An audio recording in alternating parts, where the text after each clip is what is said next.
We start today in Puerto Rico, where heavy rain and flash flooding could cause some issues for this weekend. The National Weather Service in San Juan says 1 to 5 inches of rain is possible Saturday through Sunday. Moisture combined with an area of low pressure will lead to widespread heavy rainfall, increasing the risk for urban and small stream flooding, as well as flash flooding, which could also lead to mudslides and rapid river rises. Of course, your One Caribbean weather team will keep you up to date on the flooding potential as your weekend goes on. And switching gears now to the latest on the Russian invasion of Ukraine. As Russia continues its attacks in eastern Ukraine, Vladimir Putin is again warning outside countries from interfering and raising the specter of a nuclear attack. Bradley Blackburn reports on how the Pentagon is responding. On the ground in eastern Ukraine, the fight against Russia continues with support from American volunteers like U.S. Marine veteran Joshua Cooper, who told CBS News he traveled to the front on his own. What are you expecting in the days and weeks ahead? I expect that we will put a hurting on the Russians and hopefully deter them from advancing. But Russia's Vladimir Putin is fighting back against the international community with new tools, cutting off the sale of Russian gas to Poland and Bulgaria, and warning that any country that interferes in Ukraine will face a lightning-fast response, suggesting that could include nuclear weapons. It's irresponsible rhetoric. It's rhetoric beneath what should be the level of conversation by a modern nuclear power. We monitor the threat every single day, including today, and the Secretary remains comfortable that we have the appropriate strategic nuclear deterrent posture in place. With images continuing to emerge of civilian casualties, human rights lawyer Amal Clooney spoke at the UN yesterday, urging the Security Council not to let war crimes go unpunished. But here we are, faced with evidence of the crime of aggression, war crimes, crimes against humanity, and mounting evidence each day of the crime of genocide. Senator Dick Durbin, co-chair of the Senate Ukraine caucus, says in the coming days he will introduce the War Crimes Accountability Act, legislation he insists will ensure the U.S. has the tools to hold accountable the perpetrators of war crimes and other atrocities. Well, switching gears now, and we do have more now on the first climate change summit held in the Turks and Caicos recently. Bermuda's deputy premier spoke at the event about how the changing climate is affecting the Caribbean region, particularly those smaller islands, and what needs to be done right now. Today, our One Caribbean News' Deandra Hamilton reports.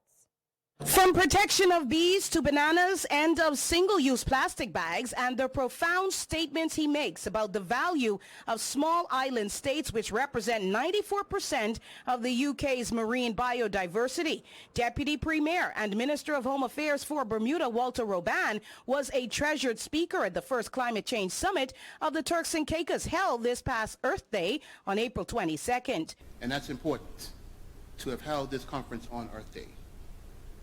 And your theme, One Earth, investing in our planet, is absolutely topical. It's absolutely relevant. Not only about investing in the planet, but investing in yourselves, investing in the region, investing in your island and your people. That's what that means. And it's important that this summit, perhaps the first amongst the overseas territories, is held here in Turks. So I congratulate the Turks Island government for initiating this. Deputy Premier Robban reminded that while the smaller countries and developing countries of the earth contribute less to greenhouse gases, they are at the forefront to face the unrelenting ferocity of climate changes. You see the reality. We are at the forefront, and this is something that cannot be underestimated. And when he spoke of the impacts, he named the rising sea levels, adversity on the infrastructure and groundwater, and pointed to the marine ecosystem, which is chiefly why tourists come. That support the tourism industry that TCI and even Bermuda needs. We do not want to find a world where the beaches are gone, the temperature has risen so that the fauna is depleted or damaged, or it's so uncomfortable no one wants to travel to our region. Because it's too hot, it's too uncomfortable, it's too inhospitable. These are the things that we face with climate change. Deandra Hamilton reporting.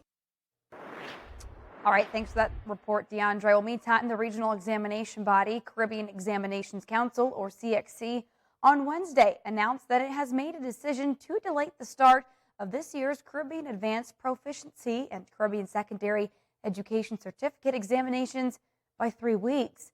The exams are now scheduled to start on May 23rd.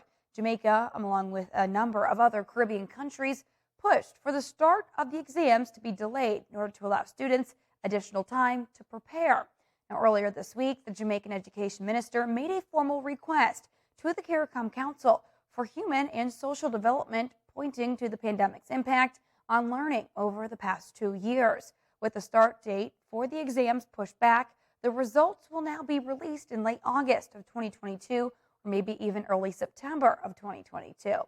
Now, according to CXC, the delay in the start of the written and practical examinations will not affect oral examinations that have already begun.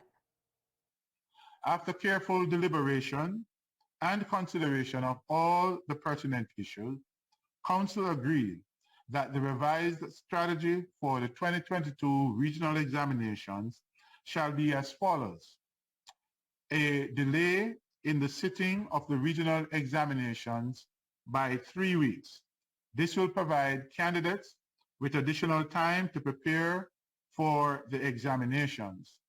Therefore, examinations will commence on Monday, the 23rd of May, 2022, and the results projected to be released in late August or early September. The details will be determined and communicated accordingly.